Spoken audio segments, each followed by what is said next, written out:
नमस्कार दोस्तों। आज 29 अप्रैल 2020 को पुनः एक बार मैं आपके समक्ष उपस्थित हूँ।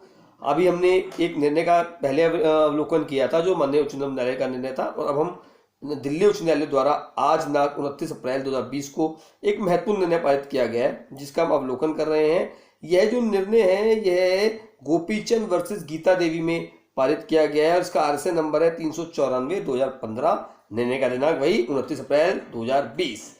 इसमें निर्णय के फैक्ट्स क्या हैं? फैक्ट्स इस प्रकार हैं कि एक जो हमारे अपील अंटन की सेकेंड अपील है, गोपीचंद एक सिविल सूट फाइल करते हैं डिक्लेरेशन के लिए कि उनके पिता को 25 नवंबर 1968 को झुग्गी झोपड़ी डेवलपमेंट स्कीम के तहत डीडीए द्वारा एक प्लॉट दिया जाता है, और 1900 जिसमें उनके पिता जमीन लेकर उसमें मकान बनाते हैं, निर्माण करते हैं। उनके पिता का देहांत 1975 में हो गया है, और जो अन्य उनके सह खातेदार हैं, जो परिवार के लोग हैं, उनके भाई हैं, और जो भाई का देहांत हो गया उनकी भाभी हैं और बहन है, उनके साथ उनकी संपत्ति का 1/4 शेयर बैठता है, जिसका उन्हें स्वामी घोषित किया जाए और संपत्ति का बंटवारा किया जाए। प्रतिवादीगण इसमें जवाब दावा देते हैं, विभिन्न इसमें वो चलते हैं जो WS में आता है।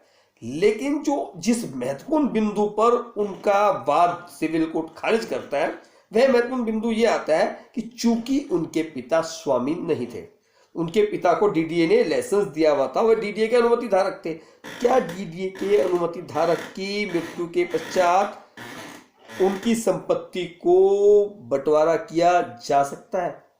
ये एक महत्वपूर्ण बिंदु उन्होंने माना, और जिसपे उन्होंने यह माना कि चूंकि कहीं पर भी लिखा नहीं कि है लाइसेंस आगे हेयर्स को भी हेरिटेज किया जाएगा, और इस कारण से उनके वो इनहेरिट नहीं करते इसको, और लाइसेंसी की मृत्यु के पश्चात डीडीए को पोजीशन ले लेना चाहिए था वापस।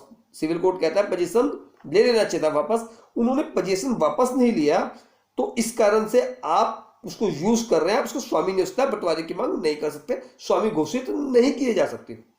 इस आधार पर सिविल कोर्ट उनका मुकदमा खारिज कर देता है, और उसके पश्चात जो जिला न्यायालय है एडीजे कोर्ट में भी उनका अपील, जो फर्स्ट अपील थी, वो भी खारिज कर दी जाती है।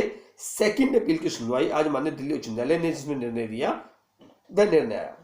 उस निर्णय में माननीय दिल्ली उच्च न्यायालय ने 2 बिंदुओं का अवलोकन किया। पहला बिंदु कि यदि किसी प्लीडिंग में कोई तथ्य नहीं है, तो क्या उस प्लीडिंग में तथ्यों के नहीं होने के कारण क्या कोई बात स्वीकार या अस्वीकार बियॉन्ड दी प्लीडिंग किया जा सकता है? क्या न्यायालय को अधिकार प्राप्त है? पहला प्रश्न ये था। दूसरा प्रश्न यह आया कि क्या एक लाइसेंसी की मृत्यु के पश्चात उसकी संपत्ति का बंटवारा किया जा सकता है, जिसका अनुमति धारक सरकारी संस्था हो? इन दोनों प्रश्नों का अवधारण माननीय उच्च न्यायालय ने किया। पहला प्रश्न, माननीय उच्च न्यायालय का कहना था किसी भी पक्ष ने डीडीए के लाइसेंस की बात को जवाबदारी में नहीं उठाया, तो इस आधार पे जब प्लीडिंग्स में किसी के नहीं है, आपत्ति में नहीं है, यदि प्लीडिंग्स अपना कॉज ऑफ एक्शन शो नहीं कर रही है या आपके कोई इश्यूज नहीं बन पा रहे हैं, तो आप उसका वाद उस आधार पे खारिज कर सकते थे। लेकिन इस आधार पर आप जो बियॉन्ड प्लीडिंग जाके यदि आप किसी जो कोई इशू जिस पर निर्मित नहीं हुआ, जिस पे कोई एविडेंस नहीं आई, तो आप उस पर बात आपको खारिज नहीं करना चाहिए। इसमें विभिन्न उच्चतम न्यायालय के निर्णय को आधार माना। दूसरा जो मुख्य बिंदु आया, दूसरा मुख्य बिंदु ये था कि क्या डीडीए जिसका अनुमति धारक हो उस संपत्ति का बंटवारा करने का अधिकार है?